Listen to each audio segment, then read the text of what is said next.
Assalamualaikum warahmatullahi wabarakatuh. Waalaikumsalam warahmatullahi wabarakatuh. Innal hamdalillah nahmaduhu wa nasta'inuhu wa nastaghfiruh wa na'udzu billahi min shururi anfusina wa min sayyiati a'malina. May yahdihillahu fala mudilla lahu wa man yudlilhu fala hadiya lahu. Asyhadu an la ilaha illallah wa asyhadu anna Muhammadar Rasulullah. Allahumma shalli ala Muhammad wa ala ali Muhammad.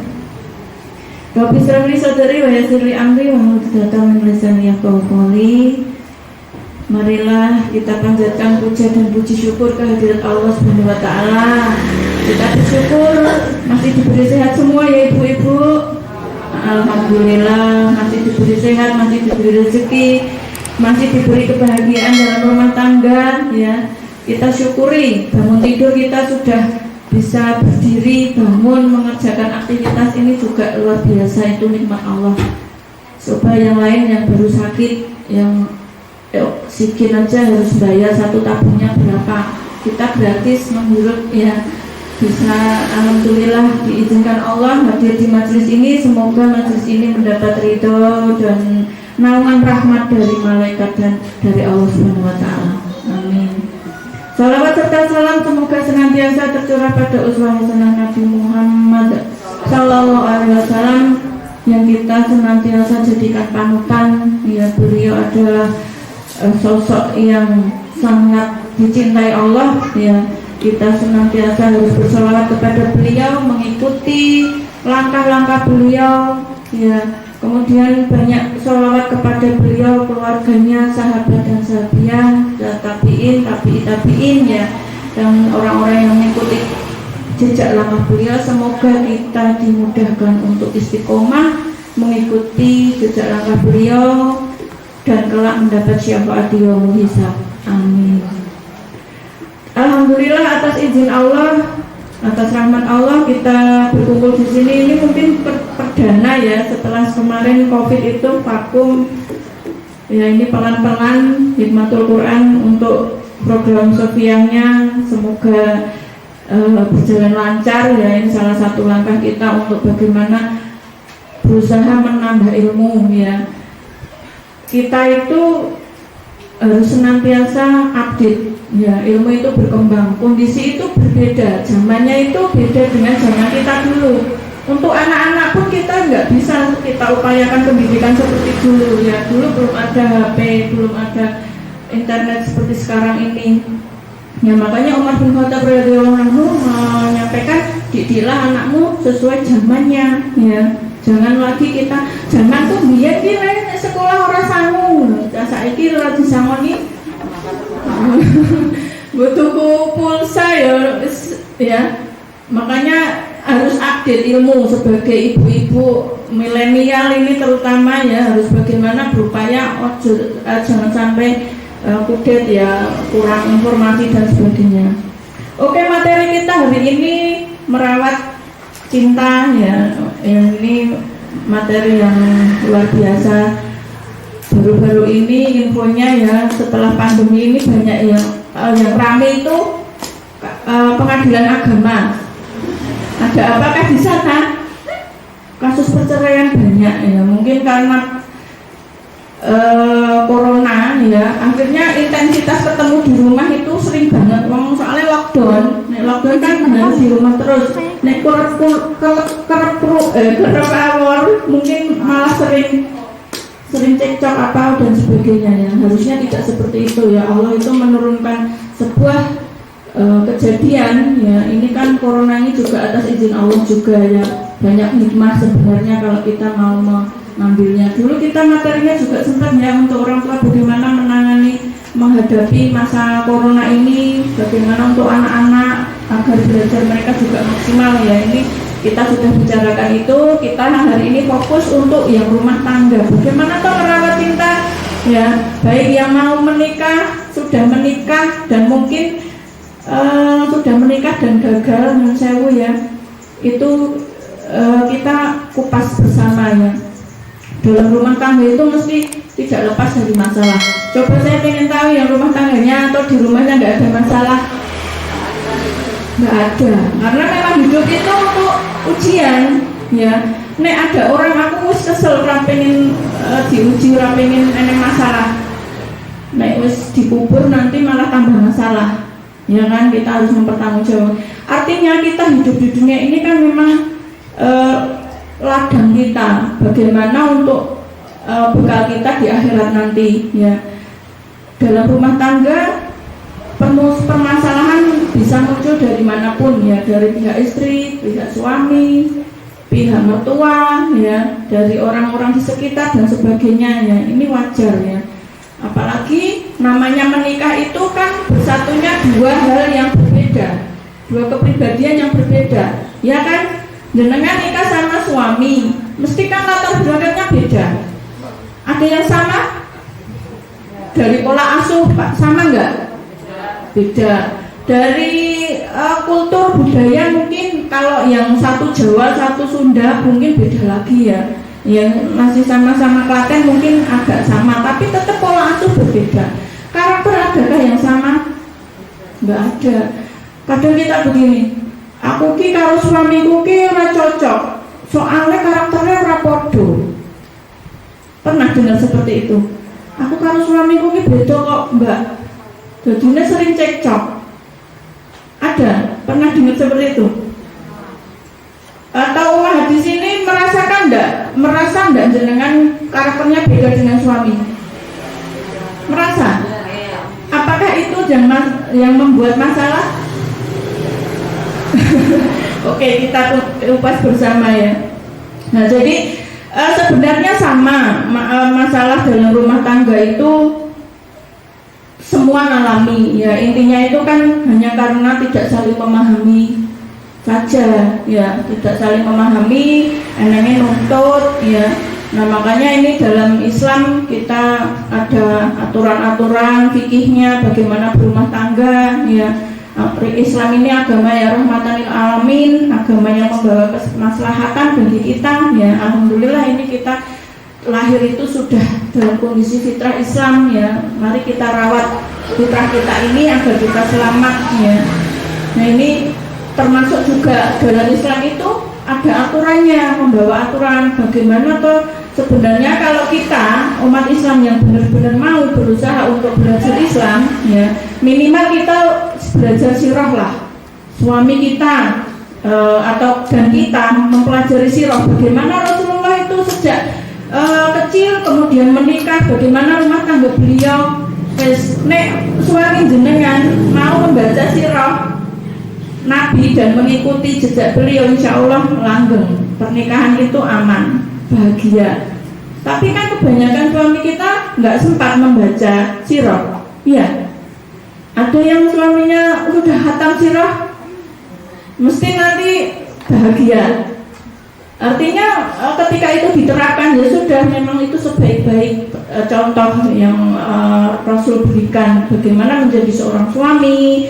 Ya, Rasulullah itu sebagai suami juga membantu kerjaan istrinya, nggak malu menjahit baju sendiri, yang mencuci juga, ya. Itu nek diterapkan benar-benar sirah itu, dah.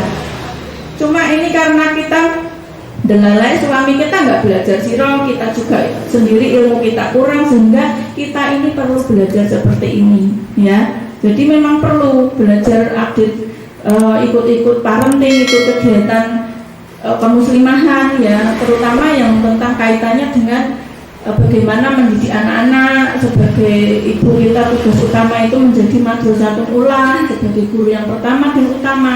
Kemudian juga peran kita sebagai istri itu mendampingi suami.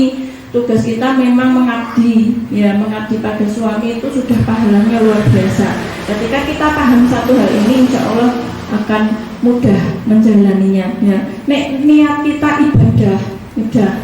Apapun permasalahan nanti yang kita jalani itu akan lebih enak, lebih mudah kita menghadapinya, ya. Ini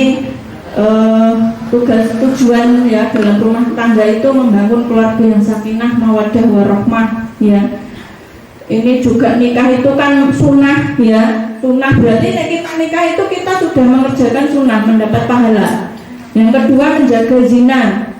Nek wis nikah kan wis halal, enggak dosa, enggak zina, enggak. Kemudian memperkuat ibadah. Karena nikah itu adalah separuh agama ya. Ketika seorang sudah menikah itu sudah sempurna agamanya. Nah kan ya, kemudian memperoleh keturunan yang kemudian investasi akhirat ya. Ketika kita menikah, kita menjalankan ilmu di dalam rumah tangga itu, menerapkan ilmu, mendidik anak-anak. Nah anak-anak itu menjadi investasi kita ya kan. Nah kita orang tua ini ya tugasnya itu mendidik anak dengan agama yang sebaik-baiknya. Nanti kita sudah meninggal itu doanya mengalir terus untuk orang tuanya, menjadi anak solihah. Itu investasi yang paling berharga. Ketika meninggal, apakah nanti rumahnya, mobilnya, perhiasan dibawa? Nggak ada. Tapi doa anak ini yang dinantikan. Nek anaknya kudus yang solih dan solihah. Ya non sewu nek anaknya terus orang ngerti ndongakne wong tuane, ini kita dapat apa? Makanya yuk belajar bagaimana nanti agar kita, keluarga kita selamat ya. Kemudian menikah juga bentuk dari fitrah manusia. Manusia itu fitrahnya membutuhkan teman, membutuhkan pasangan, timbu bat-batan, timbu sharing ya, butuh teman untuk ngobrol. Apalagi wanita, ibu-ibu wanita itu sehari itu normalnya bahasa yang keluar kata itu harus minimal itu 20.000 kata ya. Jadi memang harus sering didengarkan ya.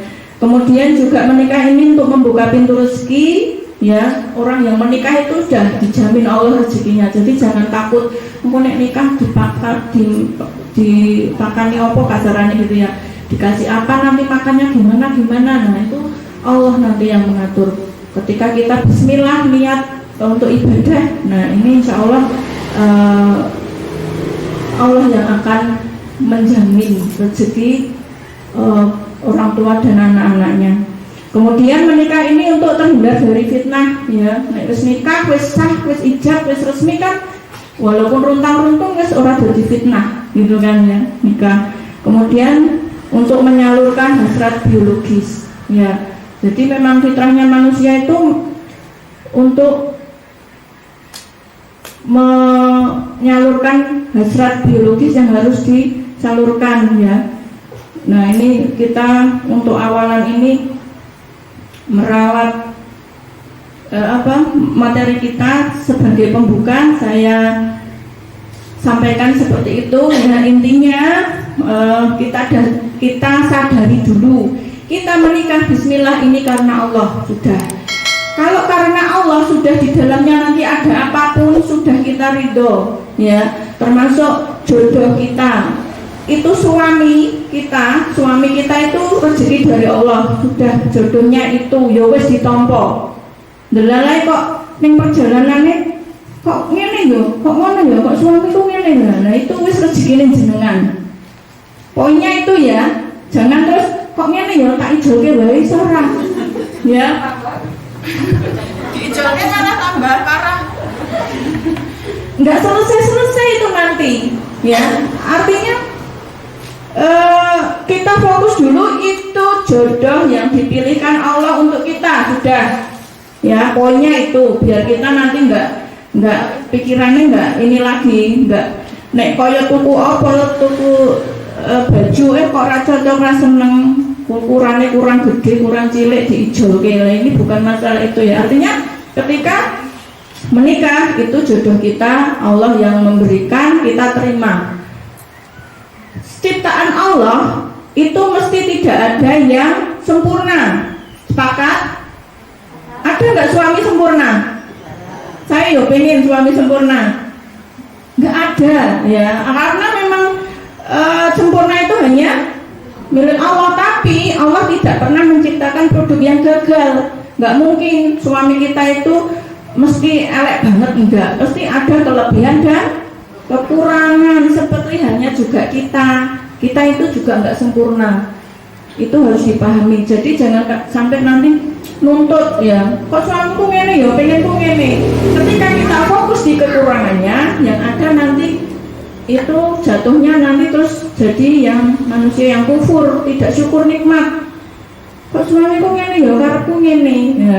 Nah ini poinnya dulu. Artinya kita harus memahami ini adalah rezeki dari Allah untuk saya. Wes tak tompo, bismillah. ada apapun nanti dalam perjalanannya, ketika hati kita sudah tertata, ya, ada masalah apapun kita bisa memanagenya. Nggak lagi nanti kita enak yo, pak kae, ibu kae, garwane ngene enggak. Itu kelihatannya saja, tapi tetap ada hal yang kurang, ya. Ketika kita melihat rumput tetangga lebih hijau, ya, itu sawang sinawang, ya, mesti ada hal-hal juga yang kurang, ya. Jadi intinya ketika kita mau memahami bahwa pasangan kita itu sempurna, ya, artinya begini, pasangan kita itu memang banyak kelebihan dan kekurangannya, itu sudah poin yang membantu perasaan kita, hati kita untuk legowo, ya, itu dulu yang penting. Jadi suami kita adalah rezeki dari Allah, mesti ada kelebihan dan kekurangannya, itu ya. Kadang-kadang kita kan seringnya fokus di kekurangannya, jujur, ya, itu yang akhirnya jadi masalah, itu yang akhirnya menyebabkan kita manusia kufur. Sehingga tahu nggak janji Allah ketika manusia itu bersyukur, nikmatku akan kutambah. Tapi ketika manusia itu kufur, maka azabku sangat pedih. Ya, itu pedih mungkin dalam sisi kita enaknya kurang berantes, enaknya kok ngene kok akhirnya karena kita fokusnya di kurang terus akhirnya tidak ada mawaddah warahmah dalam rumah tangga itu, ya. Coba sekarang dibalik, oke, banyak kekurangannya tapi kita fokus di kelebihannya. Wes suamiku ki memangnya wong ngene sing apik-apik sing difokuske. Ya, ada enggak yang bagus? Kelebihan suami ada enggak? Mesti ada, ya. Suamiku kan pekerja keras, kerja banting tulang, memberi nafkah ke keluarga. Tapi nek omah kira gelem ngewangi gawean omah, mbok bojone kesel lah, wis tak kei kode piye-piye ora mudeng. Ya kan? Ada yang modelnya suamiku ki gaweane ora patek. Ya rezekine mungkin nggak selancar Pak Skain, artinya mungkin yang sewu nggak punya pekerjaan tetap, ya.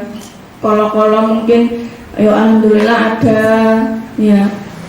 Tapi nek neng omah gelem ngumbahi, ngewangi masa, nek anake ngompol yo gelem nyalini, mak punya anak yo gelem, ada gitu.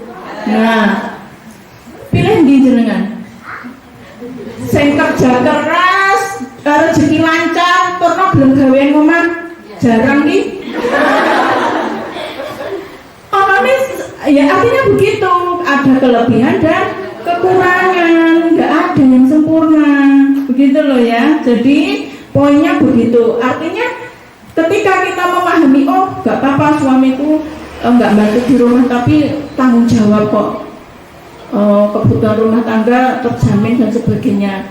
Atau mungkin sebaliknya tadi, oh nggak apa-apa rezekinya mungkin yo baru segini, alhamdulillah rezeki yang lewat aku banyak, cukup rumah tangga, alhamdulillah berkah, yo pokoknya kebutuhan yo eneng gue jalan gitu ya, kerjane pas-pasan tapi yo ngerti, nek istrinya lagi repot yo ngewangi, yo gelem masak, kandilawuh nyeplok ndok gawe mie, kok ketoke cucian banyak yo bantu ngejake anak gitu. Itu ketoknya sepele, nek jenengan mau bersyukur itu ning ati ayem tenang, itu syukur. Nah syukur itulah yang akan memancing dari rahmat Allah, nikmatnya ditambah ya, alhamdulillah rezekinya kok lancar, oke, sekolah usaha istrine jualan apa, nambah kebutuhan keluarga kok alhamdulillah lancar. Itu keberkahan ketika kita sudah mau menerima ikhlas kelebihan dan kekurangan dari suami, dari pasangan. Poinnya itu. Jadi intinya ketika kita memahami karakter, memahami kondisi, insya Allah itu sudah solutif, ya, masalah selesai. Yang terjadi kan enggak, kita fokusnya suami kuwi lho arep kuwi ngene kok ngono to, akhirnya ngono terus, ya enggak. Nah ini kita mau belajar nanti memahami karakter, memahami karakter suami sebenarnya banyak ya. Nek dari sisi psikologis itu ini kita fokus nanti ke personalitinya ya, personality, kepribadian. Ada lagi yang dari sisi otak, susunan otaknya laki-laki itu juga memang beda dengan perempuan ya. Hipotalamusnya lebih lebar 2,5 kali. Jadi fokusnya di otak laki-laki itu dia senang main game-game gitu. Kita ini harus paham ya, senang game, senang apalagi nek punya hobi. Pokoknya laki-laki itu kalau sudah punya hobi itu ya memang itu lumrah, dia memang seperti itu ya, suka hal-hal yang terkait dengan hobi. Kemudian juga di otaknya itu banyak lebar juga yang bagian seks ya. Yang saya ini bukan masalah tabu, tapi memang kebutuhan laki-laki untuk penyaluran biologis ini juga ada. Yang wanita, istri kita harus paham ya, bahwa laki-laki itu memang Allah ciptakan setiap hari itu memproduksi sperma yang harus dikeluarkan. Nek nggak dikeluarkan itu marai mumet, marai lungkrah, marai males, marai ogah ngopo-ngopo, ya enggak? Nah, iya. Jadi nek wanita nggak paham, wah aku kesel, dijawab kesel, ngantuk. Nah ini kadang memarahi masalah. Makanya kita harus paham poin ini ya. Kita harus memahami ini biar tidak ada masalah dalam hubungan seperti itu ya. Pak, minimal kita paham bahwa kalau laki-laki itu butuh kebutuhan itu memang harus disalurkan. Ya, jangan kita ogah-ogahan, males, kesel alasannya gitu. Nah ini kan ibadah. Makanya sampai malaikat melaknat wanita yang menolak suami istri yang diajak suami itu kan karena saking itu memang Allah ciptakan seperti itu ya. Artinya harus disalurkan. Nah ini kita wanita istri kan memang untuk menyalurkan itu, dan itu ibadah ya. Mau tidur pegangan tangan aja menggugurkan dosa-dosanya yuk. Mana nek mau tidur digandeng ya tangannya suami ya. Nek ragil digeret. Nah ini kan kita sepele ibadah ya. Nah nek kita memahami itu nanti enak. Jadi memang gitu ya, laki-laki harus disalurkan hasrat biologisnya. Kita wanita istrinya inilah memang tempat ladangnya ya, fitrahnya seperti itu. Harus bagaimana, dan laki-laki itu suka melihat benda yang bergerak. Bapak-bapak suka nggak lihat ibu wirawiri gitu? Makanya nek dilihat itu yang menyenangkan. Nah istri soleh itu ya, yang disuruh taat, yang diperintah itu taat, mau melaksanakan. Yang kedua nek dilihat menyenangkan, ya dipandang itu menyenangkan. Ojo nganggo daster, nganggo brambang ya. Suami itu di luar pemandangannya bagus-bagus, cantik-cantik, glowing-glowing, kok ning omah mau didepi nganggo daster, balseman ya. Ini bukan masalah ya, tapi memang penting. Halo, ini penting sekali bagaimana agar suami itu nanti yang sewu matanya itu enggak kemana-mana ya, istilahnya yang di belakang itu. Ya harus gitu. Ketika terpuaskan di rumah sudah, yang lain lewat. Nek pengen neng jalan wong nggak mulai aku yang duwe ning omah gitu. Ojo sampai terus ning omah kok gur koyo ngene. Gitu loh ya. Yang saya mau kita kalau di luar memang harus menutup aurat. Ya, menutup aurat, kecantikan kita, keindahan tubuh kita hanya untuk suami. Jangan dikira kita keluar berukut itu di rumah nggak bisa dandan ya, dan pakai listrik, pakai dandan di rumah itu ibadah, malah dapat pahala untuk suami, malah bukan untuk orang lain ya. Jadi jangan sampai kita karena berpakaian syar'i tapi di rumah juga tetap harus memberikan hak-hak untuk mata suami kita ya. Harus dandan, harus wangi, harus bersih, menjaga kebersihan gitu. Udah nanti mawadah warohman di rumah tangga itu akan tercipta ya. Jadi jangan sampai kita wis saanune wae ya. Karena ini tadi otak laki-laki itu loh, tadi hipotalamusnya lebih lebar itu memang seperti itu ya, suka memandang yang indah yang bagus itu sudah nalurinya, sudah fitrahnya. Jangan disalahke. Bapak ini senangnya loh neneng jowo delok ngendi-ngendi, itu fitrahnya. Makanya pergilah di rumah dan ning jowo iki aku ning omah wis duwe sing luwih apik gitu ya. Jangan dikira nanti ora butuh ya. Artinya ini yang sewu, kita sesama wanita harus memahami ini ya. Zamannya sekarang seperti ini, banyak fitnah di luar, dan kita bagaimana membentengi rumah tangga kita ya. Ketika dia nyaman di rumah, suami nyaman di rumah, nyaman dengan sikap kita, sikap kita memahami perasaannya, memahami karakternya, kemudian juga memenuhi kebutuhan matanya untuk melihat yang indah-indah, sudah nanti insya Allah keberkahan itu akan turun di rumah tangga tersebut ya. Oke, ini kita belajar untuk memahami karakter pasangan ya.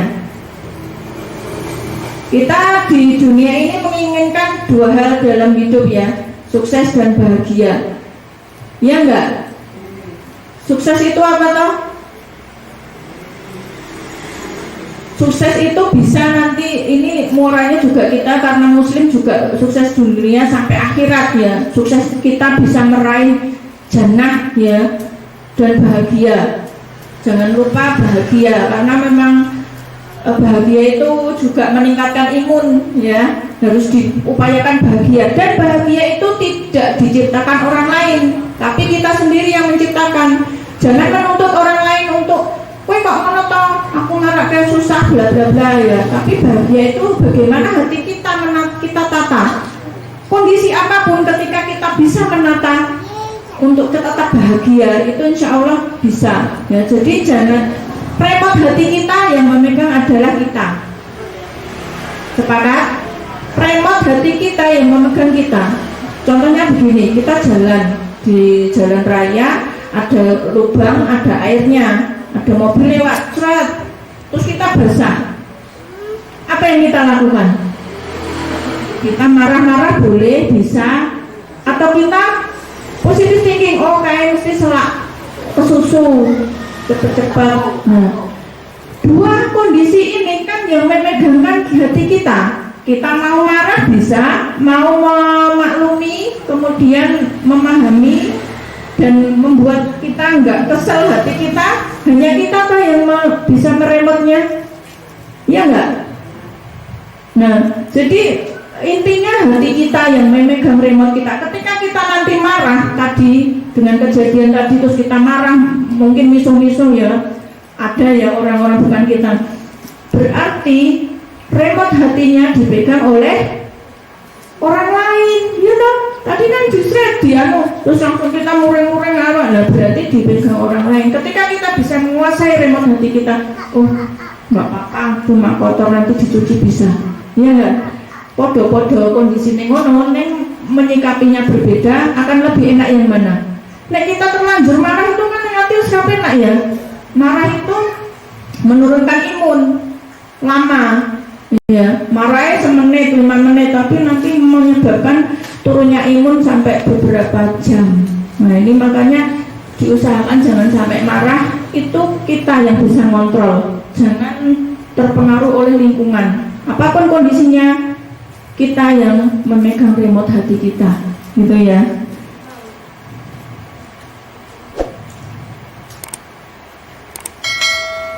Penyebab 90% orang gagal dalam kehidupan adalah kegagalan dalam membina hubungan baik dengan orang. Setuju enggak? Kegagalan, misalnya gagal dalam bisnis, mau udah ada partner, mau relasi bisnis apa, dalam kita nggak bisa komunikasi, ya. Harusnya sepakat tanda tangan, oke, lanjut untuk proyek ini begitu ya. Tapi karena kita salah ngomong, mungkin salah sikap kita marah, emosi yang dijokne, akhirnya gagal ya, bisnis gagal. Contoh lain, misalnya seorang wanita dan pria membina hubungan ya, sudah mau menikah, tapi karena mungkin salah komunikasi, akhirnya nggak jadi nikah, gagal lagi. Poinnya berarti kegagalan dalam membina hubungan baik dengan orang. Nah ini yang akan kita pelajari. Siap? Ini gambar apa ini? Ada yang takut kucing? Enggak. Kenapa kok enggak takut? Ya karena sudah tahu bahwa kucing itu manis, enggak gigit, enggak galak. Ya, karena berarti karena sudah kenal itu akan membuat kita nyaman, nggak takut lagi, nggak sungkan ya. Kalau ini kenapa takut?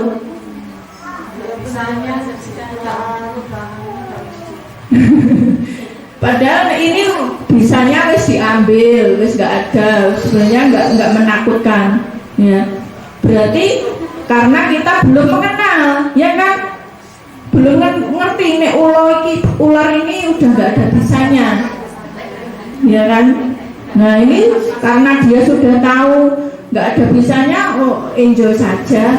Berarti kuncinya apa?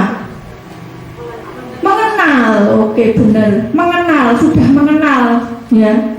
Nah bagaimana kita belajar hari ini kita tentang personality plus ya. Personality plus ini mempelajari 4 kategori watak manusia yang diciptakan oleh Hippocrates ya, Hippocrates sekitar 400 tahun sebelum Masehi. Ini bukan ilmu dukun ya, bukan ilmu apa ya, ini hanya ilmu psikologi saja. Memang karakter manusia ini ada 4 ya. Nah kita belajar personality ini untuk agar kita menjadi pribadi yang bahagia. Ketika kita menjadi pemimpin, agar menjadi pemimpin yang sukses.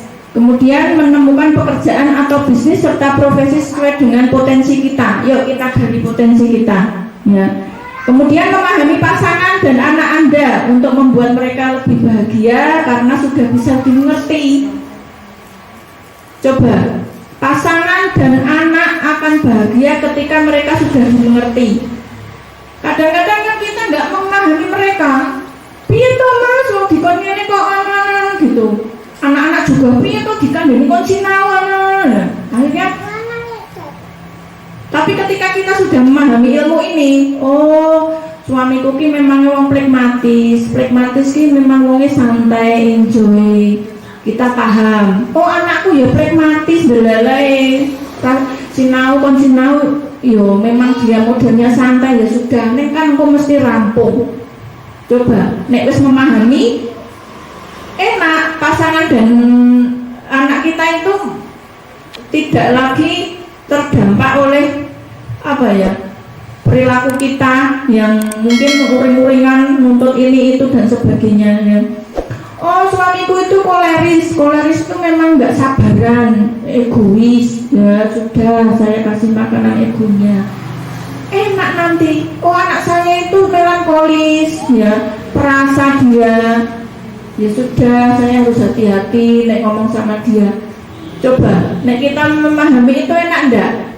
Enak. Kita juga nanti juga ketika kita memahami karakter kita, oh suamiku pragmatis, orangnya nyantai, enggak apa-apa, sak tekane.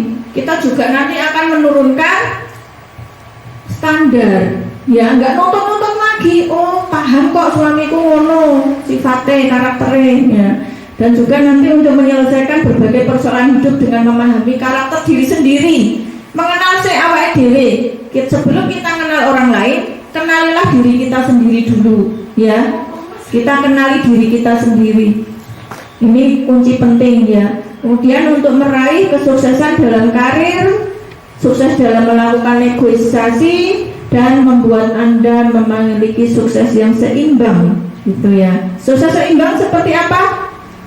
Keluarga bahagia ya, punya waktu, kemudian sehat dan punya uang ya. Ini sukses seimbang, spiritual dan sosialnya sukses. Ada yang keluarganya bahagia tapi nggak punya uang, kerjaannya kurang lancar. Ada yang punya uang tapi nggak punya waktu, tinggal keluarganya pulang pergi jam 6, pulang jam 9 malam, anaknya sudah tidur, nggak ketemu. Waktu mau kerja anaknya masih tidur, pulang kerja anaknya sudah tidur, ya nggak punya waktu. Ada yang keluarganya bahagia, punya waktu, ada uang tapi sakit-sakitan, ya. Nah ini makanya ketika ini kita mengenal ini, harapannya kita bisa sukses seimbang, ya. Nah kuncinya personality plus ini bukan untuk dipahami atau dimengerti. Kadang kan kita gini ya, mbok yo suamiku itu memahami aku toh, aku ki ngene pengennya dingeneke, ora. Ya enggak, pengennya gitu. Mbok yo ngerti toh aku ki wis kesel, wis anu, wis tak rewangi koyo ngene. Stres kalau kita seperti itu. Ya, bukan untuk dipahami atau dimengerti orang lain ya, tapi untuk memahami atau mengerti orang lain. Poinnya berarti kita memahami orang lain, bukan menuntut orang lain memahami kita. Setuju ya? Kalau kita sudah di poin ini, ya, kita nanti akan turun standar kita. Saya misalnya, saya punya 45 guru di sekolah saya. Pengen kuki, guru kuki sregep kabeh. Datang tepat waktu semua, disiplin semua. Suwe-suwe ya stres. Wong 45 ki macam-macam karakternya. Ya, ketika kita memahami ini sudah kita memahami mereka. Pengennya sekolah kita apik, saya nuntutnya gini kudu ngene, ternyata kan nggak bisa. Ya, akhirnya saya harus memahami. Oh, bu guru kayak ini, nek esok ngene gitu. Akhirnya neng atiku beda. Ya, standar kita jadi turun. Ya, termasuk sama suami. Bukan untuk dipahami, mbok yo ngerti to Mas aku ngene-ngene. Nah, tapi memahami, oh suamiku itu karakternya memang melankolis ki perasaane sing maju. Mula nek aku ndongok sithik langsung lara ati gitu ya. Kita memahami ya, oh suami itu karena suami karakternya pragmatis ya. Orangnya santai, nggak mau rame, nggak mau cinta damai, ya nggak mau ribet urusan gitu. Ya kita memahami, ya kuncinya untuk memahami atau mengerti orang lain. Ya dibalik ya, jangan menuntut orang lain memahami saya, tapi kita yang harus memahami orang lain, memahami suami, memahami anak-anak kita, gitu ya. Nah ini bukan sio, bukan weton, bukan apa ya, tapi karena keturunan ya, karakter ini kita harus mengenal diri sendiri sebelum mengenal orang lain. Yang pertama adalah sanguin dan melankolis, koleris dan pragmatis. Ini 4 kepribadiannya ya.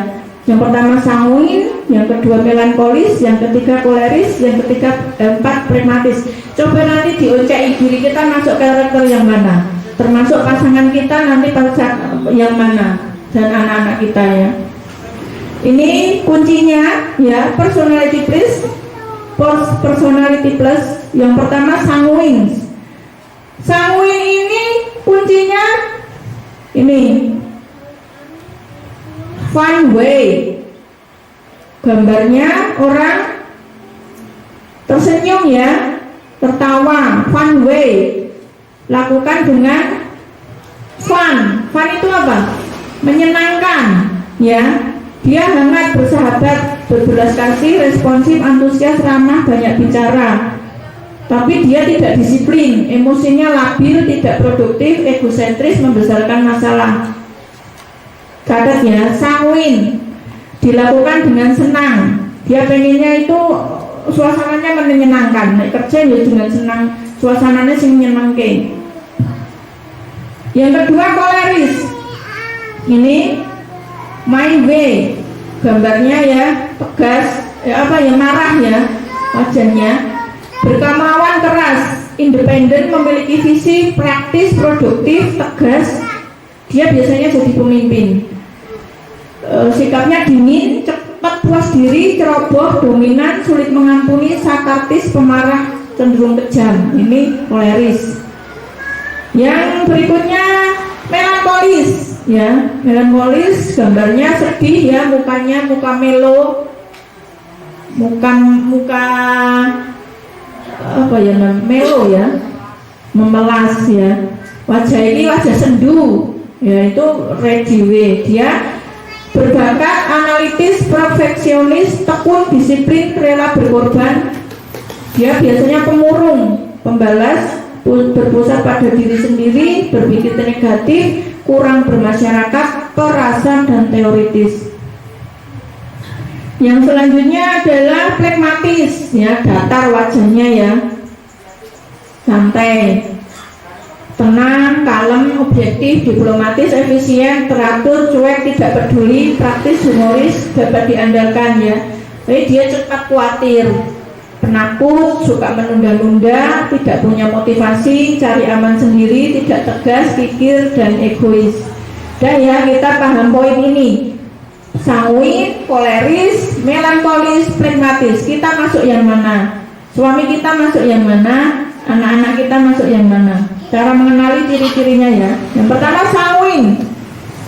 Sanguin ini tadi yang fun way, dengan senang. Kebiasaannya suka bicara terus, suaranya keras, tangannya digerak-gerakkan. Nek ngomong itu kalau ada enggak orang-orang seperti itu? Bawaannya seneng. Pernyataannya warna-warni, antusias, kemauannya mudah bergaul. Nah ini cirinya, sorot matanya bersinar-sinar. Jadi orangnya itu memang fun. Nek dia itu rame gitu loh. Siapa yang suaminya sanguin? Ada enggak? Sudah bisa meraba enggak? Pokoknya bawaannya senang, suka baju yang cerah-cerah, yang warna-warni. Bawaannya happy. Biasanya dia pemboros. Kedua sanguin. Sanguin ini ya cirinya nek anak-anak ini ya, ceria. Ya anak-anak itu sudah kelihatan ya sikap karakternya. Ceria, mudah bergaul, heboh gitu ya orangnya. Nah ini apa, senyumnya itu lepas, tertawanya lepas, cirinya gitu. Yang kedua melankolis. Nah ini ya, dia serius, sifatnya perasa, cara pendekatannya santun, orangnya pekemuan, ya, komentarnya suka menyalahkan diri sendiri. Nek WA yang sewu pangapunten. Ketok, saka WA itu wis ketok iki sanguin apa iki melankolis ya. Kita kalau belajar seperti ini nanti enak mengenal orang itu. Oh, wong ngene iki dingenekke gitu ya. Penampilannya suka rapi. Melankolis itu nenduni nggawa cermin, nggawa jongkat. Ya. Sorot matanya sopan, sendu biasanya, ya. Pokoknya dia pengen melankolis ini rapi. Kalau baju itu harus match ya, matching gitu ya.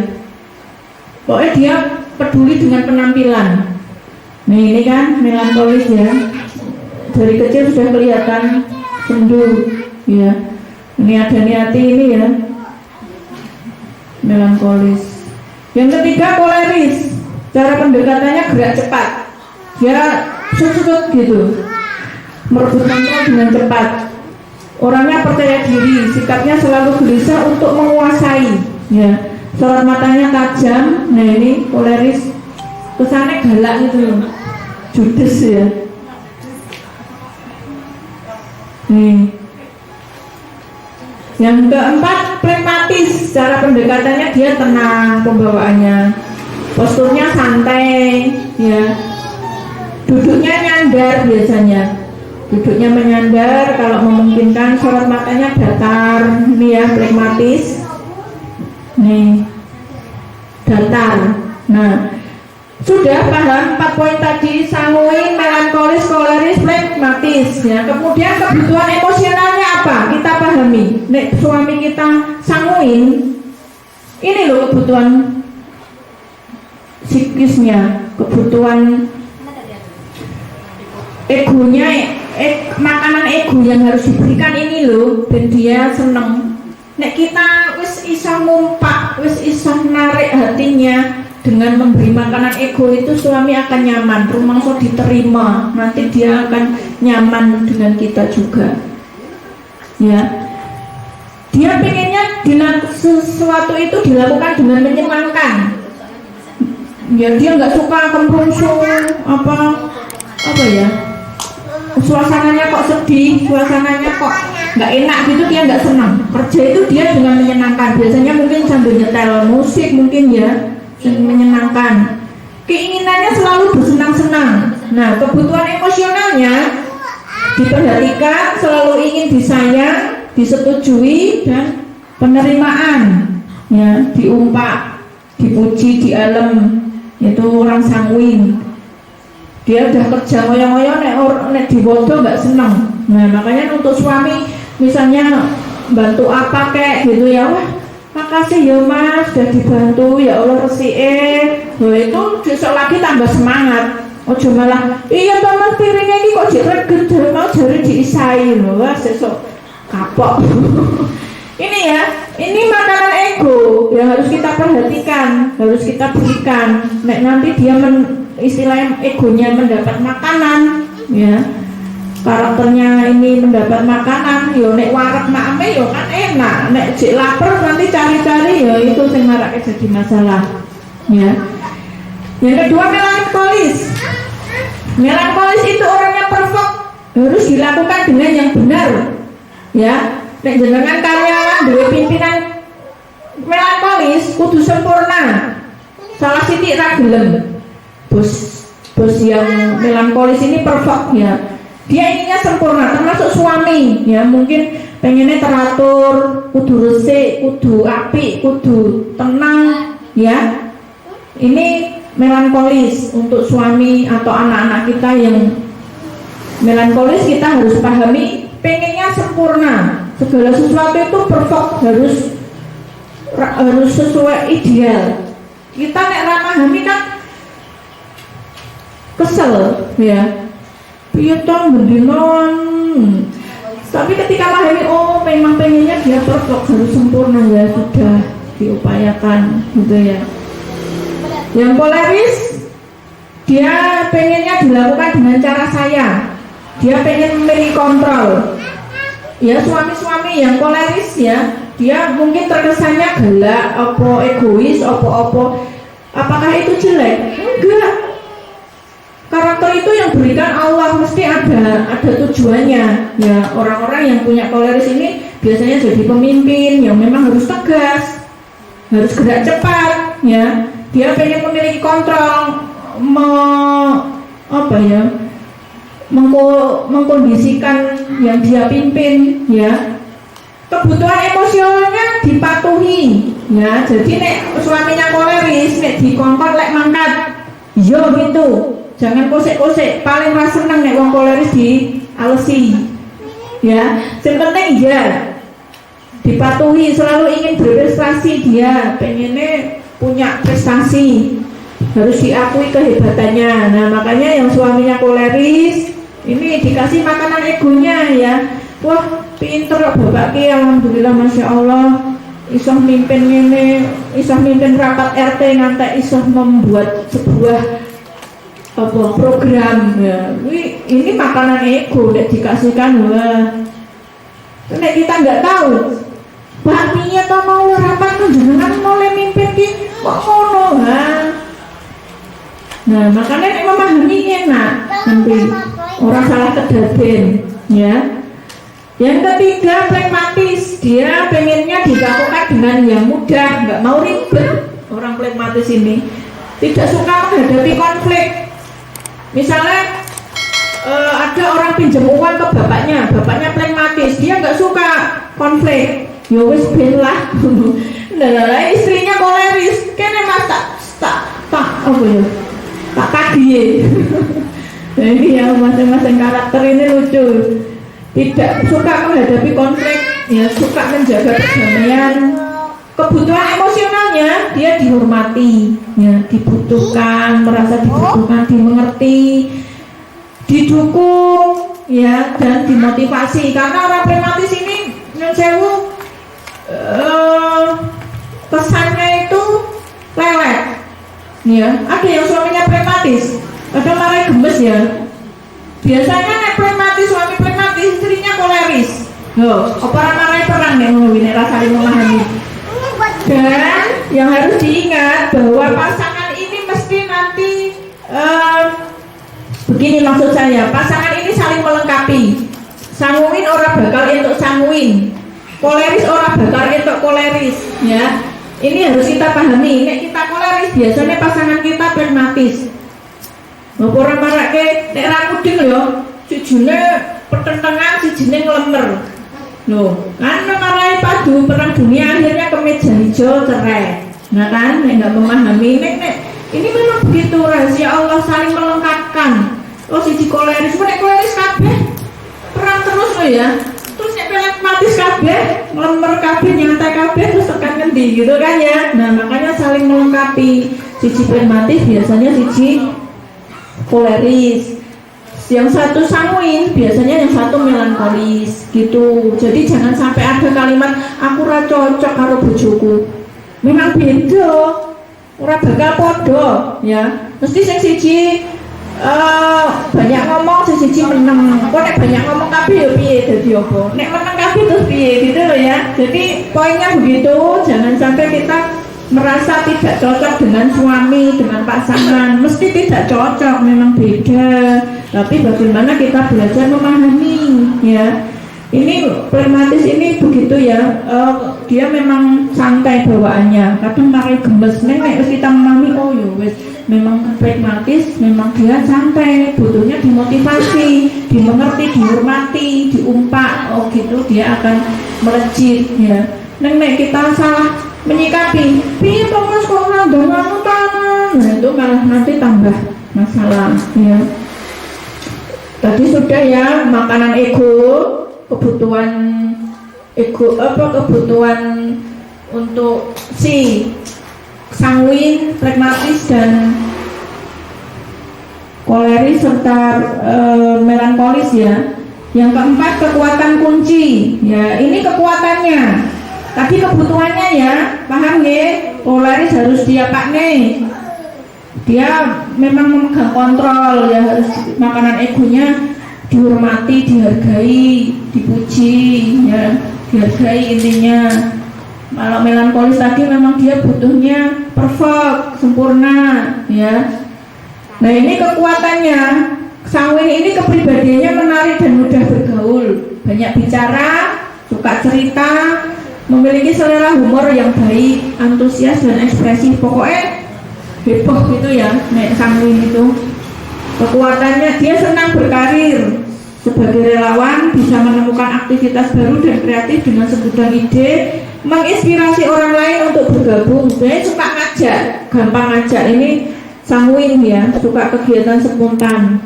Nah, kemudian yang koleris, dinamis orangnya, selalu aktif, berkemauan keras, ya tidak mudah berkecil hati, mandiri, ya memang si koleris ini sukanya sendiri biasanya ya, nggak gitu, nggak suka tim biasanya. Nah ini kita harus memahami ya, termasuk pada anak-anak kita. Dia berbakat memimpin, mencari solusi praktis dan langsung bertindak, suka action, suka tantangan, dan dia biasanya unggul dalam situasi darurat. Nih ada kondisi yang darurat, biasanya dia langsung cek gitu, ambil langkah menguasai keadaan. Si melankolis kekuatannya bijaksana, analitis, teliti, serius, idealis ya. Pokoknya standarnya tinggi. Bagus ya kalau punya karyawan seperti ini, penuh perhatian terhadap orang lain, menyukai keindahan, rapi, teratur, hemat. Melankolis sih biasanya orang hitungan, teliti kan dia. Nah, apa-apa dicatat, pengeluaran hari ini ya. Nek sanguin kebalikannya, nggak suka ngitung, nggak suka pokoknya seneng brel. Orang pikir sesuai duit apa orang, ini sanguin. Biasanya gitu. Nah nanti harus bagaimana ya? Melankolis berorientasi pada jadwal. Dia biasanya punya schedule ya, direncana, ditulis. Itu si melankolis. Bisa melihat permasalahan yang terjadi dan menyelesaikan masalah orang lain. Menyukai grafik, bagan, angka, rela berkorban, setia, loyal, berbakti, gigih dan menyeluruh. Totalitas biasanya si melonia. Yang pragmatis Kekuatannya, kepribadiannya yang rendah hati, ya. Dia rendah hati, mudah bergaul, pembawaannya tenang, dapat menguasai diri, nggak emosian ya, simpatik dan baik hati, pendengar yang baik, humoris, penyayang dan perhatian. Ini pragmatis ya, biasanya bapak-bapak kebanyakan seperti ini. Memiliki kemampuan administratif, menengahi permasalahan. Dia sukanya damai, suka jadi mediasi kalau ada yang konflik gitu. Pokoknya intinya nggak mau ribut, nggak mau punya masalah konflik ya. Dia sabar, konsisten, pendiam, bisa menyembunyikan emosi. Nah ini orangnya bisa memendam emosi. Nek koleris kan langsung ketok, termasuk melankolis juga kelihatan kalau memang nggak suka dari wajahnya, mimiknya itu sudah kelihatan. Jadi si plekma ini bisa menyembunyikan emosinya. Nah, kita masuk ke kelemahan, kunci dan solusinya. Kelemahannya dari 4 karakter ini ya. Personality sanguin, kelemahannya kan banyak bicara. Nah ini kuncinya harus belajar mendengarkan ya. Nek komen ngomong gitu kan juga nggak apa. Nah ini apa kunci solusinya, tipsnya buat si sanguin, belajarlah mendengarkan, gantian ya, nggak ngomong terus gitu. Karena si sanguin ini pelupa, dia harus menuliskan segalanya ya. Sanguin ini kan lupa, sering janji, sering nganu gitu tapi lupa. Jadi kuncinya harus menuliskan. Ini pemboros ya, sanguin ini suka apa ya? Istilahnya apa Bu? Royal, betul, royal ya. Jadi kuncinya tipsnya jangan berusaha menyenangkan semua orang. Sebenarnya apa? Traktir ke sana kemari, seseorang ngerti mbok di pura bojone njaluk wis entek. Nah ini tipsnya jangan berusaha menyenangkan semua orang. Nah ini 90 hari ke depan harus menggigit lidah, menahan. Jangan banyak ngomong tapi banyak mendengarkan dan menyimak. Yang melankolis ya, ini kan si Melo ini mudah tertekan, mudah pekewo, mudah wedi, kudu sempurna, perfect gitu ya. Nah ini kuncinya, kok tipsnya jangan mudah sakit hati ya, jangan mudah baper ya. Si Melo ini kan orangnya mudah baperan ya, jadi janganlah mudah sakit hati, carilah segi positifnya. Nah kemudian dia itu suka mengajukan tuntutan yang tidak realistis pada orang lain karena perfect tadi ya, pengennya sempurna, aku dulu ini. Nah ini tipsnya, kendurkan standarnya loh. Dia itu si Melo ini tahu loh ada rumput yang siji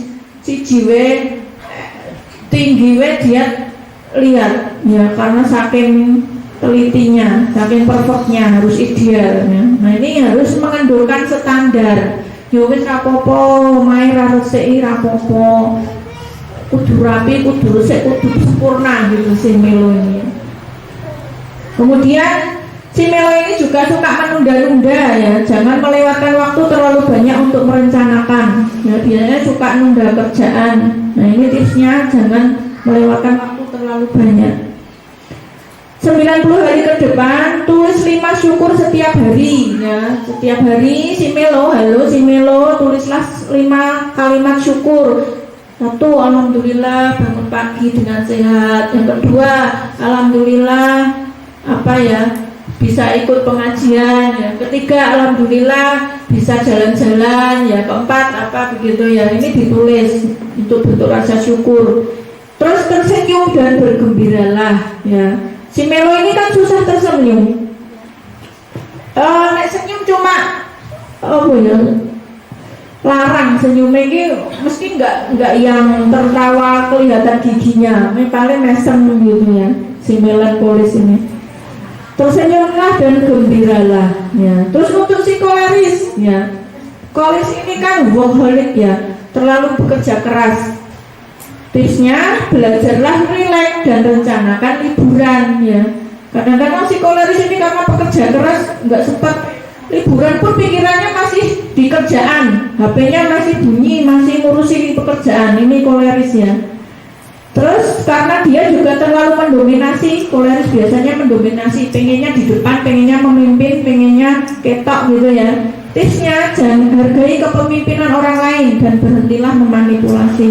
Nah, yang ketiga, kemudian tidak tahu bagaimana cara menangani orang lain. Untuk si koleris, tipsnya tingkatkan kesabaran, simpanlah nasihat sampai diminta, belajarlah minta maaf.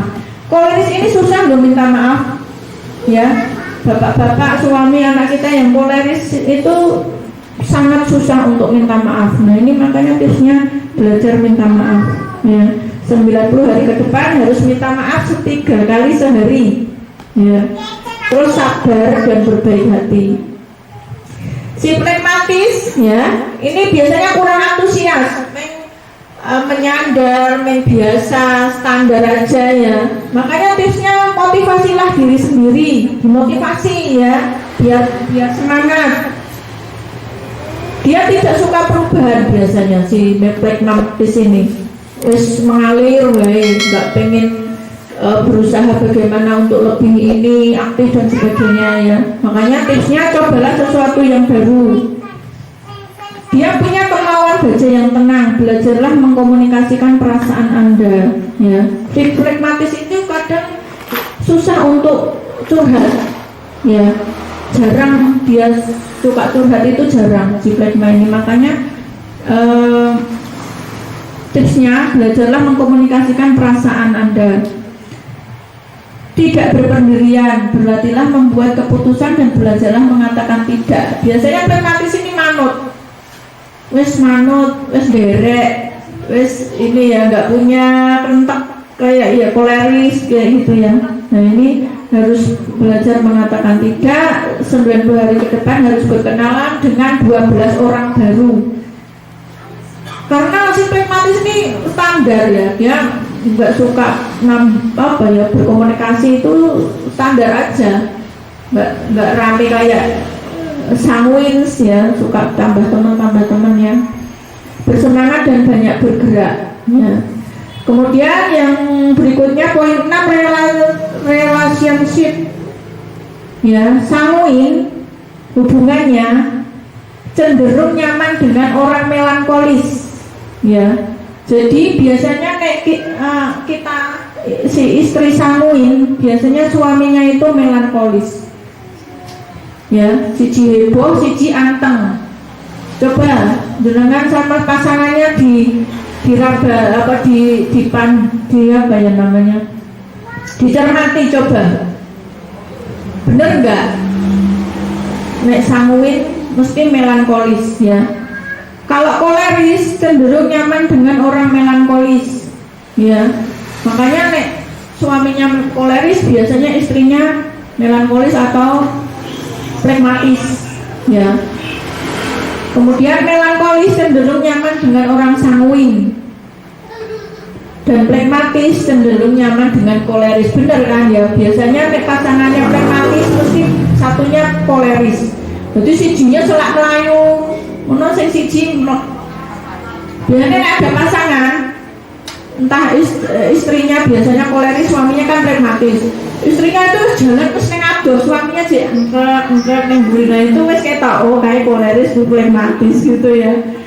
Si koleris kan pengennya dong cek mau piknik gitu ya, wes rampung, sing pragmatis lagi urung rampung ya. Itu kadang nek nggak paham kan marah ke yang saya rame gitu ya. Nek harus pahami, oh pragmatis memang apa ya, santai ya. Nah ini makanya ketika kita memahami, minimal memahami itu, minimal hati kita tenang. Wes orang kemerungsung ya, wes orang terlalu idealis lagi ya. Menurunkan standar itu akan membahagiakan ya. Kemudian untuk karir ya, si sanguin kan banyak ngomong tadi ya, suka yang heboh. Itu biasanya jadi presenter, penyiar, sales, pengacara, tour leader, selebritis ya. Yang koleris biasanya cocoknya jadi direktur, owner, bos, dokter ya. Nek dokter kok sanguin, ngoperasi pasiennya guntingnya keliru ning jero perut. Kan sanguin ini pelupa ya. Nah, ini makanya harus sesuai. Melankolis cocoknya di keuangan karena dia kan rapi ya. Pembukuannya ya tertib gitu ya. Terus di komputer R&D atau QC yang neliti di pabrik itu kan bagian ngecek barang itu ya, telitian ya. Jadi hakim, kemudian notaris ya. Yang pragmatis cocoknya jadi staf administrasi, konselor, customer service atau dan programmer atau IT gitu ya. Jadi ketika kita memahami pasangan kita, anak kita itu akan sedikit banyak nanti enak ya. Minimal nek wis memahami itu tadi kuncinya ya. Jangan menuntut orang memahami saya. Engko entek nek ngono kuwi. Awake dhewe malah tersisa terus, berantes, malah rapenak ning ati enggak nyaman ya. Tapi dibalik, kita memahami orang lain. Oh, suamiku ki ngene. Dikei pakanan egonya tadi ya. Nek koleris yo dihargai, diumpat, dihormati, diakui kehebatannya, itu yang dibutuhkan ya. Si melankolis juga harus bagaimana ya. Itu nanti enak. Nek kita poinnya ya dalam rumah tangga itu mesti masalah ora bakal entek, mesti ada saja. Tapi ketika kita bisa menyikapi masalah itu, bisa mengambil hikmah ya, mendapat solusi dari sikap kita bagaimana harus menghadapi itu, enak nanti. Terus toh mesti ada masalah itu di rumah tangga itu mesti ada, nggak ada yang nggak punya masalah. Cuma Allah itu memberikan masalah itu kan sesuai dengan kadar kekuatan kita ya. Allah menguji hambanya itu kan sesuai dengan kemampuan kita ya. Mesti kita lulus insya Allah. Allah ngerti, oh kelas 1 dikei soal ini, kelas 1 mungkin kelas 1 dikei soal kelas 3 gitu kan. Kita harus berbaik sangka pada Allah. Ketika kita sebagai orang muslim itu enak, dua-duanya bagus. Ketika diberi nikmat, bersyukur, nikmat akan ditambah. Ketika kita diberi ujian, musibah ya, hal-hal yang tidak menyenangkan, kita sabar menjalani. Dan ketika sabar itulah Allah ridho kepada kita. Nek Allah ridho, sudah kita naik kelas. Nek mau diuji masalah itu kan kita tambah pinter biasanya, ya kan? Oh, menghadapi masalah ini, solusinya ini. Oh, kecil, besok naik lagi, masalahnya lebih besar, bisa menghadapi. Begitu, ya. Jadi nggak usah kita berpikir yang negatif, ya, berpikir hal yang jelek-jelek gitu ya. Intinya memang baik semua, syukur dan sabar. Diberi Allah nikmat kita bersyukur, diberi susah, lagi diberi masalah kita sabar. Dua-duanya itu baik di sisi Allah, dua-duanya mendapat pahala. Semoga seperti itu ya. Kita tetap semangat ya. Apapun mungkin kita agak diuji, anakku kok ngayelmen kandanannya angel, nah itu diuji anak ya. Semoga bisa mengatasi ya. Intinya ketika kita memahami karakternya enak kok. Oh, lagi diuji bojoku kok ngene ya, coba kita koreksi ya, dicari solusi. Insya Allah nanti nggak ada lagi kasus perceraian. Kadang-kadang kan kayak artis tuh ya, nikah wis 5 tahun, 10 tahun cerai. Kenapa? Sudah tidak cocok. Nah, nek sabun tidak cocok cerai, padahal nanti nikah lagi sama orang mesti ada yang nggak cocok ya enggak? Kita itu tiap hari sama suami rentan ya, ada cekcok masalah. Tapi kan bagaimana kita bisa menyikapi itu enak kok kalau dikomunikasikan ya. Intinya dikomunikasi ya. Kita nikah komunikasi, Mas, aku ki modele wong iki nek gampang nesu, nek apa sithik sensitif langsung nesu, nek aku nesu rasa mbok tanduki ya wis tekno bae, engko nek pirang menit aku wis apik meneh. Oh iya. Enak toh. Nek komunikasi nuting nesu, apa nesu? Tanduki malah rame ya. Si suami modelnya aku ki wonge orang gampang nesu. Nek wis nesu pisan, sesasi aku betah. Nah, nek wis dikomunikasikan enak kan ya. Tapi itulah romansanya rumah tangga ya. Nek komunikasi itu enak, nek nggak dikomunikasikan, nggak sampai, nggak tekan, akhirnya don perasaannya yang maju ya. Jadi harus begitu dikomunikasikan. Aku kira seneng to Mas nek kowe ndelek andoki ning kene, nek kudune bar mandi iki mbok dicangkalke. Nek memang orang sangu ini begitu ya. Lupa ndelek kok anu kaos kaki tekan ndi-ndi kayak gitu. Nek orang memahami kan marai rame. Ya. Jadi dikomunikasikan. Jadi ketika aku ki gampang nesu, nek wis nesu, nek wis yo wis, suaminya menyikapinya oh lagi nesu wis meneng sik diantar. Kok wong sejelit ngono wis apik meneh. Ini kan dua karakter yang berbeda, sing siji gampang nesu, sing siji angel nesu, nek wis nesu suwe marine. Nah, sing siji ngene. Sing aku kan gampang nesu tapi nek wis yo wis, nek sing kakung ngene. Lah wong ati kok wis ketaton kok kon wis langsung langsung apik gitu nggak bisa. Nah ini kan wis beda sih. Nah ini nggak dikomunikasikan banyak masalah. Makanya yang penting komunikasi, saling memahami. Kalau memahami itu nanti kita nggak menuntut lagi ya, nggak menuntut nek adanya tuntutan itu yang marake masalah ya.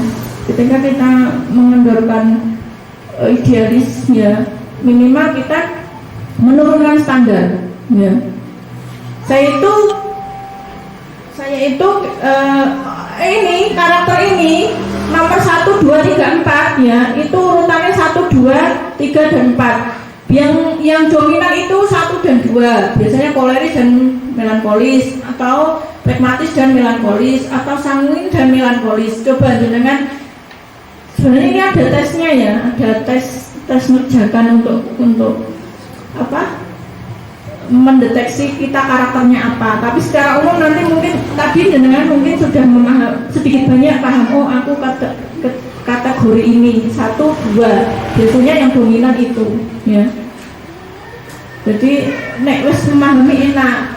Saya itu ada koleris dan melankolis. Jadi perfect harus ini. Ketika dulu belum belajar ilmu ini anaknya yo merungsung. Selak ngene kok sing siji ngene suami ndelelek pragmatis. Kan sering ini kecewa kan. Piye to karo kembang cepet nang ngene. Mas ini kok ngene yo. Niku ngene yo ora ndang dilakoni. Suwe-suwe kan gemes to. Tapi ketika kita pahami oh iya pragmatis itu memang nyantai ya sudah tak tunggu saja nanti ya dikerjakan. Itu wis rampung enak nanti juga enak nggak kayak dulu langsung anyel sebel mangkel apa lagi ya. Enak alhamdulillah ketika kita mau belajar itu insya Allah nanti kita mendapat manfaatnya gitu ya insya Allah. Semoga ini minimal menambah wawasan kita ya, dan nanti semoga minimal juga merubah kita, tidak lagi menuntut orang memahami saya ya, tapi saya berusaha memahami orang lain. Oh suamiku itu ini karakternya ini ya sudah, nanti minimalkan bentrok atau cekcok dalam rumah tangga ya. Kalau saling memahami itu enak insya Allah. Begitu. Saya sampai jam berapa? Jam 11 ya. Oke, mungkin dari saya ini dulu, nanti bisa dilanjutkan tanya jawab silakan. Nanti kita sambung lagi materi berikutnya, memahami laki-laki dari sisi ya tadi ya, yang dari otak, susunan otak. Ini kan dari personality, ada lagi dari susunan otak. Nanti kita memahami lagi bahasa kasih. Bahasa kasih itu apa ya? Bahasa kasih itu ada pada diri kita. Nek bahasa kasih tangki cinta kita kosong, itu jadi masalah ya. Tangki cinta kita apa? Misalnya saya senangnya itu tangki cintanya kan ada sentuhan, hadiah, waktu, perhatian ya. Masing-masing orang punya, anak-anak kita ya. Misalnya anak saya itu yang paling kecil itu bahasa kasihnya sentuhan. Jadi pengennya setiap hari dipeluk, dicium. Jadi nek kurang itu masalah ya, biasanya tantrum, biasanya marah apa, nek itu terpenuhi, termasuk suami bahasa kasihnya sentuhan, berarti kerap-kerap dipeluk bu, dicium, dipeluk, pokoknya fisik ya. Ada yang suami bentuknya bahasa kasih perhatian, berarti butuh waktu, diluangkan waktu kita untuk menemani makan, untuk apa gitu ya. Ada lagi yang bahasa kasih hadiah, senangnya nek dikasih hadiah, entah hadiah kan nggak harus mahal gitu kok, nek sama apa gitu gue seneng nek orang yang bahasa kasihnya hadiah. Ada lagi pujian ya, perhatian, pujian, senangnya nek dihargai, dipuji. Ada lagi yang pelayanan, pengennya dilayani. Nah ini luas ya ilmu itu. Ketika kita mempelajari itu, insya Allah nggak habis-habis ya. Insya Allah banyak manfaatnya untuk minimal menambah wawasan kita bagaimana kita menghadapi atau menyikapi suami dan anak-anak kita terutama gitu ya. Mohon maaf mungkin ada kekurangan itu dari kedoifan pribadi saya ya. Kalau ada benarnya itu dari Allah semata. Billahi taufiq wal hidayah. Assalamualaikum warahmatullahi wabarakatuh.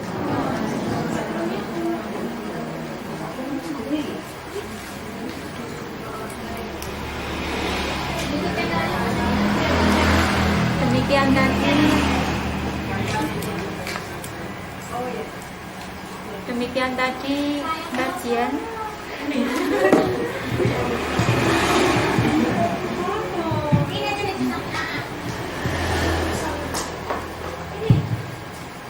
Demikian tadi materi yang telah disampaikan oleh narasumber kita yang Masya Allah luar biasa. Semoga kita bisa menyerap ilmunya dan kita bisa mengaplikasikannya dalam kehidupan berumah tangga. Kita lanjutkan acara selanjutnya yaitu sesi tanya jawab. Ini mengingat keterbatasan waktu, kita ambil berapa penanya, Bu? 2 ya, 2 dari Ibu. Barangkali ada yang mau ditanyakan, monggo. Monggo Ibu. Ini mumpung ada narasumbernya, monggo barangkali di rumah ada permasalahan apa atau bisa berkaitan dengan anak atau suami atau yang lain, monggo. Ada nggak ibu-ibu? Nggak ada. Oh iya. Gimana Mbak? Oh enggak? Enggak ada? Monggo kalau mau sharing, mau. Iya monggo.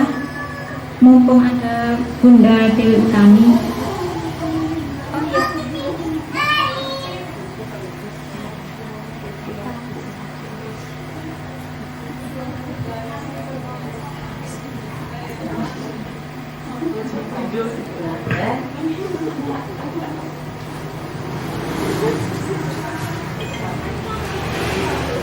Assalamualaikum warahmatullahi wabarakatuh.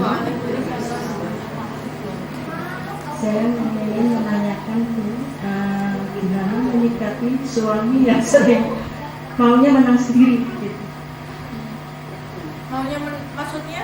Ya segala dari segi ibaratnya masalah kayak apa ya, mengenai masalah kayak pekerjaan, terus nanti masalah kayak anak gitu, anak terus kadang kita maunya begini, kadang suaminya kadang nggak sinkron gitu.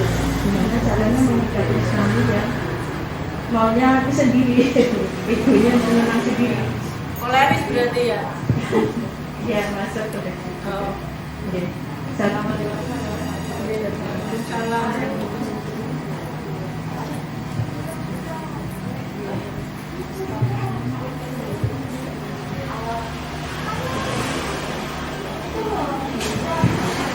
Bagaimana menyikapi suami yang egonya tinggi ya, suka menang, dalam kalimatnya ibu tadi suka menang sendiri ya, padahal itu memang karakternya dia memang koleris. dan koleris itu memang harus diberi ruang untuk bagaimana dia ada fasilitas bagaimana dia untuk menuangkan dari karakter dia. Jadi memang si koleris ini memang butuhnya itu menguasai, butuhnya mendominasi, butuhnya diberi ruang untuk dia berekspresi. Beda dengan pragmatis, dia nggak mau dikasih tanggung jawab, itu susah pragmatis. Nah ini karena dia koleris, berarti ya sudah dalam kondisi dia sebagai kepala keluarga ya sudah benar, memang dia harus mengambil sebagai pemimpin ya. Nah kita sebagai istri bagaimana? Yang pertama, hormati suami, itu sudah tugas kita ya. Istri itu memang harus menghormati suami. Arijalu qawwamuna 'alan nisa ya. Suami itu pemimpin wanita termasuk dalam rumah tangga, dia sebagai imam yang harus kita hormati, kita hargai. Kemudian mungkin poin yang ditanyakan tadi kesannya kok terlalu apa ya Bun? Mungkin memaksakan gitu ya. Kudu ngene gitu kan. Nah ini mungkin menurut saya perlu komunikasi saja bagaimana agar mungkin mau menerima saran masukan dari istri, dari orang lain begitu ya. Jadi poin dia menguasai, poin dia mau menang sendiri dalam bahasa tadi, atau dia pengen mendominasi, itu memang karakter dia seperti itu. Nah tugas kita bagaimana, yang pertama hormati dulu, tidak apa-apa, dia imam kita.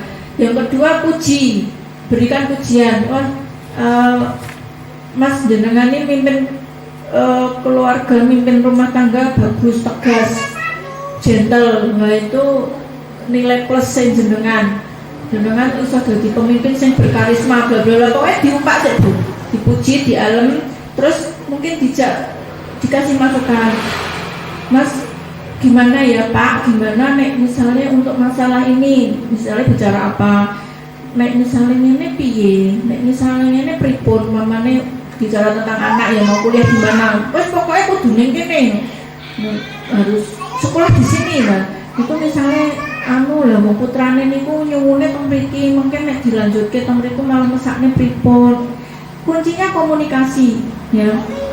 Komunikasi efektif untuk suami itu lebih baik ketika suami itu pas rileks ya. Pas rileks itu yang sewu habis hubungan itu biasanya kan suami fresh, lepas semua syarat-syaratnya, lepas itu nyaman. Jenengan ngajak bicara pas itu ya, pas suami kondisi fresh, dia seneng, dia nyaman, terpenuhi hasratnya, itu efektif kalau kita komunikasi ke suami pada saat itu ya. Dicoba nanti. Intinya kita ngambil, kan tadi kuncinya memahami ya, memahami memang dia koleris, memang koleris itu mendominasi, memimpin, pengennya memaksa begini ya. Nah itu harus makanan egonya tadi kan harus dikasih penghargaan, dipuji, di ini. Nah sambil nanti komunikasikan, coba dikasih masukan, dengan ketika suami rileks, seneng hatine gitu, kita ajak bicara gitu. Jangan sampai kita ngajak bicara suami dalam kondisi suami capek, suami lapar, banyak kerjaan, itu jangan ya. Jadi kondisi harus rileks. Rileksnya suami itu yang sewu habis hubungan seksual itu ya gampang biasanya. Dicoba Bu, dan juga jangan lupa banyak doa, karena yang membolak-balik hati manusia itu kan hanya Allah ya. Semoga dimudahkan hatinya untuk menerima masukan saran dari kita begitu. Itu yang lain enggak? Ada lagi? Yes. Pakai ini enggak? Monggo.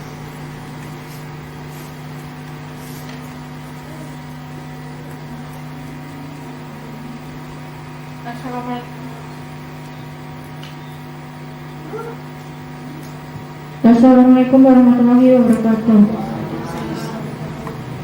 Di sini saya mau menyampaikan bagaimana misalnya kalau ada seorang teman akhwat gitu,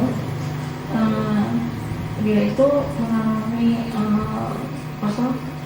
korban dari perceraian dari ibu dan ayahnya gitu kan.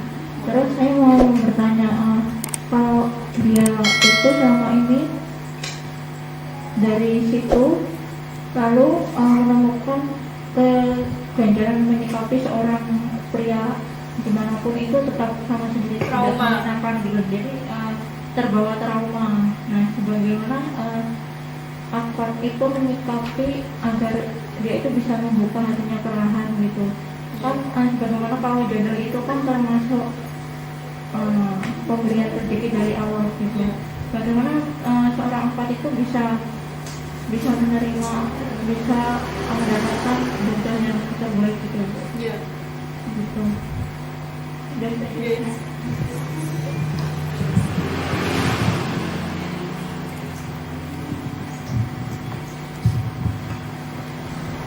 Berarti si awak tadi kan mengalami inner child, ya, kejadian yang tidak menyenangkan di masa kecil yang terbawa dia sampai dia dewasa. Jadi ada luka batin yang mempengaruhi kondisi kejiwaannya sehingga akhirnya berdampak dia menilai kayak entar takut nikah, ya entar nek koyo orang tuaku gimana, KDRT, cerai apa dan sebagainya.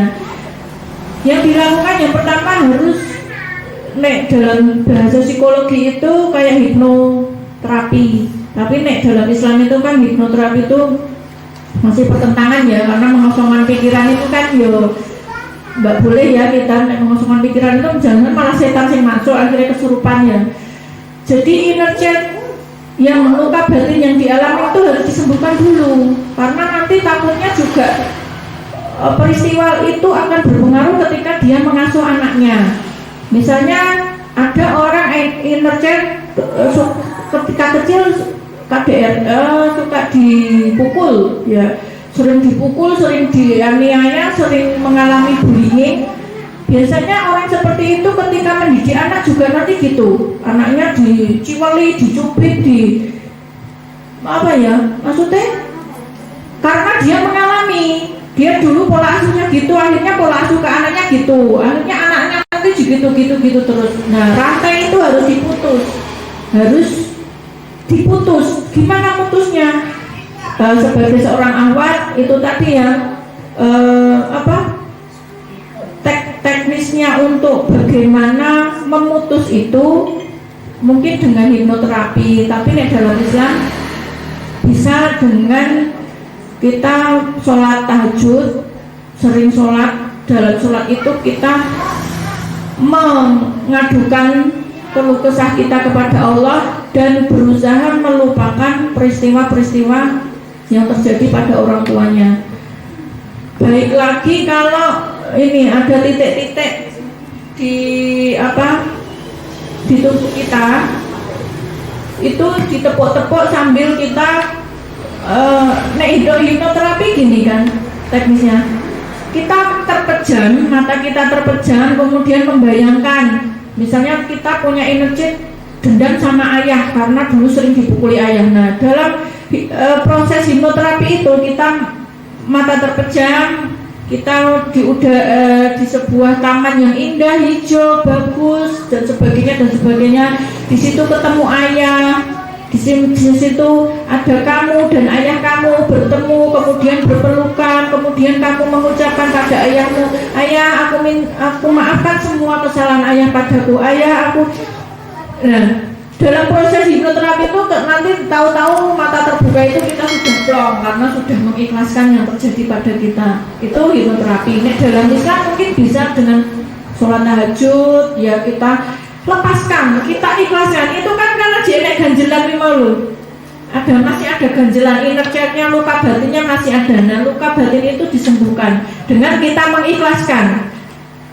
Saya ikhlaskan ya Allah yang terjadi pada orang tua saya, terjadi perceraian itu berarti memang kehendak Allah, kehendak Engkau yang terbaik untuk keluarga saya. tolong bantu saya ya Allah, saya untuk ikhlas menjalani ini semua. Bantu saya agar ikhlas, tidak membebani saya juga untuk lebih siap nanti ketika menjalin rumah tangga gitu. Kuncinya gitu sih. Nek hipnoterapi mungkin modelnya seperti itu, nek jalan Islam bisa kita terapkan sesuai syariat kita. Yang penting kita mengikhlaskan. Ikhlas itu wis lepas, nggak ingat lagi peristiwa itu, dilupakan, diikhlaskan. Ya sudah, saya dulu dipukuli ayah, ya sudah saya maafkan, semoga Allah mengampuni. Itu intinya gitu. Kalau kita belum mencapai itu nanti masih ganjil terus. Nah, atau lagi mungkin datang ke psikolog, mungkin yang lebih ini ya, psikiater, psikolog itu kan nanti ada tekniknya juga. Atau coba jangan browsing apa yang namanya ILT apa ya, yang ada kok nanti terapi diri sendiri sambil menepuk-nepuk bagian tubuh saraf yang memang berkaitan dengan psikis tadi ya. Ya Allah saya maafkan ya Allah, orang tua saya maafkan, saya ikhlas ya Allah menerima takdir Allah, semoga hati saya juga ikhlas menerima takdir Allah yang lain, dan saya menerima calon suami dan sebagainya begitu. Jadi intinya inercer ini yang mengganggu, luka batin ini yang mengganggu langkah ke depan. Jadi itu harus dihilangkan gitu ya. Coba nanti jangan masuk di grup itu, grup Sofia. Nanti nomornya tak japri, saya minta tolong gitu. Mungkin nanti tak japri tekniknya, saya cari dulu nanti. Kemarin juga ada yang tanya seperti itu, tak kasih tahu. Nanti intan saja lewat japri gitu gitu, untuk lebih teknis, lebih ininya gitu loh. Ada tepuk-tepukan di bagian tubuh kita agar lebih mudah. Itu insya Allah nanti enak, sudah lepas, sedikit berkurang, sedikit ikhlas, sudah nggak membebani lagi begitu. Gitu deh. Intinya hati kita sudah ikhlaskan semuanya kembali pada Allah. Semua yang terjadi itu memang atas kehendak Allah. Kita nikah ya sudah bismillah. Perkara kita nikah itu entuk apik lan elek itu sebenarnya tergantung kita. Ketika kita pengen dapat suami yang soleh, yang baik, berarti kita harus soleh dulu, sulihah ya. Ya kan, karena jodoh itu sekufu, jodoh itu tidak jauh darimu. Ketika kamu ingin dapat yang baik, kamu harus baik dulu. Ya, sing masih nom-nom iki nek pengen bojone soleh, jenengan ya kudu soleh asik. Karena memang jodoh itu sekufu, podo. Wong apik entuk wong apik, wong elek entuk wong elek, wong zina entuk wong zina. Begitu kan ayatnya ya. Nah, saya ingin dapat suami yang baik, perbaiki diri dulu. Perbaiki kualitas kita sebagai muslimah yang baik, ibadah kita, kedekatan kepada Allah, akhlak kita. Udah nanti suami ya seperti itu. Nggak mungkin Allah salah milih ke pasangan gitu ya. Intinya begitu. Saya nek ngandani sing sik nom-nom, nek pengen soleh hasik, diapiki sik. Engko sing teko mesti yo sing apik. Gitu. Kuncinya itu tergantung kita. Gitu nggih. Gitu.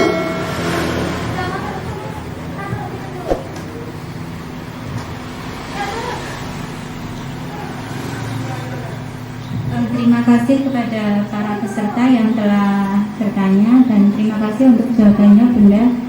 Saya kira sudah cukup ya sesi tanya jawab mengingat keterbatasan waktu. Cukup Bunda. Besok disambung. Iya, besok disambung lagi, insya Allah. Baiklah, kita lanjutkan untuk acara berikutnya, yaitu penutup. Sebelumnya saya ucapkan terima kasih dulu kepada segenap panitia dan semua pihak yang terlibat atas terselenggaranya kajian pada pagi hari ini. Dan untuk Bunda Haji yang Dewi Utami, terima kasih sekali telah meluangkan waktu untuk menyampaikan ilmunya. Semoga kita semua bisa menyerap ilmunya pada pagi hari ini. Dan untuk para peserta, terima kasih sekali telah bersedia hadir di rumah tahfidz Hikmatul Quran. Dari serangkaian yang disampaikan oleh Bunda Dewi Utami tadi, mungkin intinya yang bisa kita ambil yaitu kita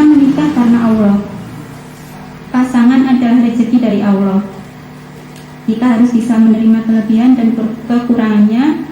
Kita harus lebih banyak bersyukur, ikhlas menerima dan memahami pasangan. Saya sebagai pembawa acara sekaligus moderator, jika ada salah kata, mohon maaf yang sebesar-besarnya. Terakhir dari saya, kita lahir karena cinta, kita tumbuh dan berkembang karena cinta, maka jalanilah cinta hanya karena Zat yang Maha Cinta. Saya Triyanti Karisma mohon undur diri. Wassalamualaikum warahmatullahi wabarakatuh.